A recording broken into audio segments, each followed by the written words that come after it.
आपण पाहत आहात आवाज 24 न्यूज, बुलंद आवाज जनतेचा। अंकलीत 14 लाखाचा गुटखा जप्त, एकाला अटक, 21 लाखाचा मुद्देमाल हस्तगत। सांगली ग्रामीण पोलिसांची धडाकेबाज कामगिरी। लोकसभा निवडणुकीच्या अनुषंगाने अंकली तालुका मिरज येथे उभारलेल्या पोलिसांच्या तपासणी नाक्यावर तब्बल 14 लाखाचा विनापरवानारित्या गुटखा तसेच त्याची वाहतूक करणारी पिकअप जीप असा जवळपास एकूण 21 लाखाचा मुद्देमाल हस्तगत करण्यात आला आहे। ही कारवाई सांगली ग्रामीण पोलिसांनी केली असून या प्रकरणी एकाला अटक करण्यात आली आहे। एक जण फरार असल्याची माहिती यावेळी सांगली ग्रामीणचे पोलीस निरीक्षक राजेश रामाघरे यांनी दिली आहे। असलम सलीम मुजावर वय वर्ष 35 राहणार विनायक नगर सांगली असे अटक करण्यात आलेल्या आरोपीचे नाव आहे, तर इर्शाद मुलानी राहणार खोजा कॉलनी सांगली असे फरार असलेल्याचे नाव आहे।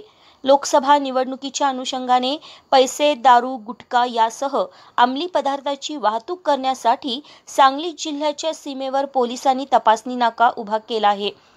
सांगली ग्रामीण पोलिसांचा अंकली येथे तपासणी नाका असून यावेळी मिरजहून आपली फाटा मार्गे एक पिकअप जीप MH507229 सांगलीकडे निघाली होती। तपासणी नाक्यावरील पोलिसांना सदर गाडीचा संशय आल्याने गाडी अडवण्यात आली। सदर पिकअपची झडती घेतली असता त्यामध्ये पांढऱ्या पोत्यामध्ये भरलेला विविध कंपन्यांचा गुटखा, सुगंधित तंबाखू असा मुद्देमाल आढळून आला आहे।